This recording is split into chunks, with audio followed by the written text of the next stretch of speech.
Imagine throwing a party where you don't pay for the venue, don't pay for the food, and don't even pay for security, yet you still walk away richer than any party host in history.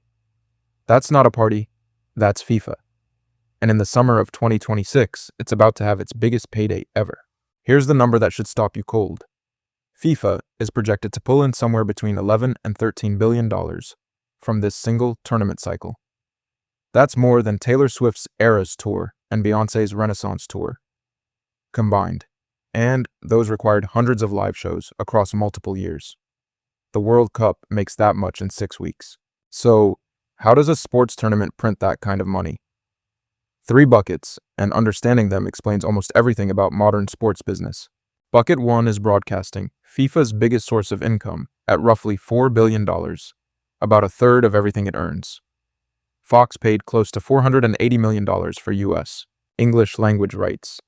Telemundo nearly matched it in Spanish. North American rights alone cross $1 billion. Europe is worth even more, over $1.4 billion, with the UK contributing more than $350 million on its own. FIFA builds nothing to earn this. It just sells the right to point a camera at a football pitch, and a World Cup final can reach over 1 billion viewers. Bucket 2 is sponsorship, close to $3 billion. From brands like Coca-Cola, Visa, and Adidas, paying to have their logo inside every stadium and broadcast frame for 6 weeks straight, while also funding fan zones and merchandise. Bucket 3 is ticketing and hospitality, and this is where 2026 rewrites the record book. Qatar's matchday revenue was about $950 million. This time, it's projected to triple, past $3 billion. Part of that is simple math, 40 extra matches from the expanded 48-team format. But the bigger driver is dynamic pricing. FIFA pricing tickets the way airlines price seats, rising with demand. The real money isn't even in the seats. It's in hospitality packages, bundling food, lounges, and guaranteed sightlines. At margins, a ticket booth could never touch. Now, here's the twist. Everything so far is what FIFA earns.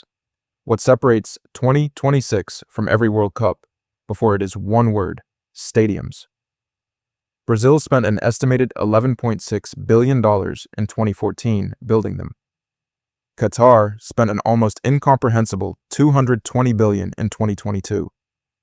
The 2026 hosts said, "Not this time," and reused 16 existing venues instead. SoFi Stadium in Los Angeles, Mercedes-Benz Stadium in Atlanta, BMO Field in Toronto, Mexico's Estadio Azteca.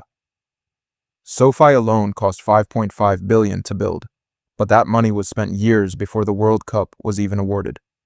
Reusing venues avoided roughly 90% of the construction costs that buried past hosts in debt. Reuse doesn't mean free, though. Every stadium needed real grass laid over turf, adjusted field dimensions, and entire sections gutted for FIFA's own sponsors. Someone still pays for 6 weeks of policing and emergency services around every match.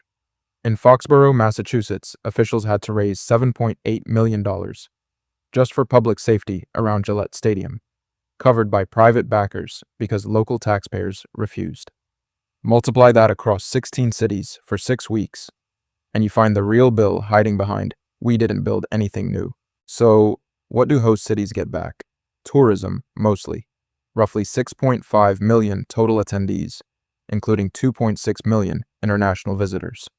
Some studies claim a $40.9 billion GDP impact, a number that should make you suspicious since economists studying these events consistently find such projections inflated, counting spending that would have happened anyway, while ignoring the public money spent to enable it.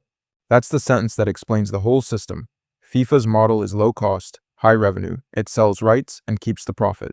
The host's model is high cost, uncertain return, it absorbs the disruption for a temporary tourism spike and a month in the spotlight. Even the prize pool follows the pattern.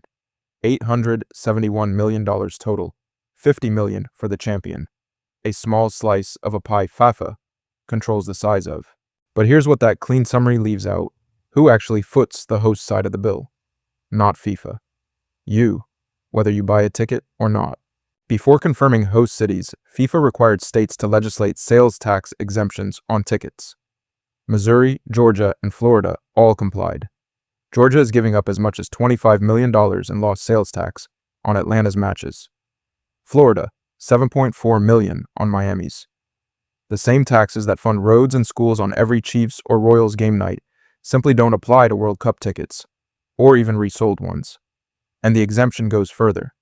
FIFA secured full tax exemption on broadcasting and commercial income earned inside host countries.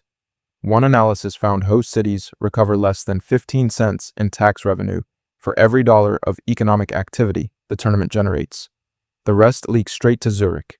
When a fan pays $3,000 for a seat in Toronto, every cent leaves Canada. Then there's the everyday squeeze nobody expects. A round-trip train from Penn Station to MetLife Stadium normally costs $12.90. On match day, that same ticket is $150 because FIFA banned walking access and cut general parking, leaving fans no other way in. Parking nearby runs up to $300. It's not a glitch. It's the business model repeating itself at street level. And this pattern isn't new. Researchers studying the last 14 World Cups found 12 left the host nation with a net financial loss. Once every public cost was counted, 12 out of 14. So, if you do the math on who really pays for the party, it isn't the company that threw it, it's the taxpayer who never got an invitation.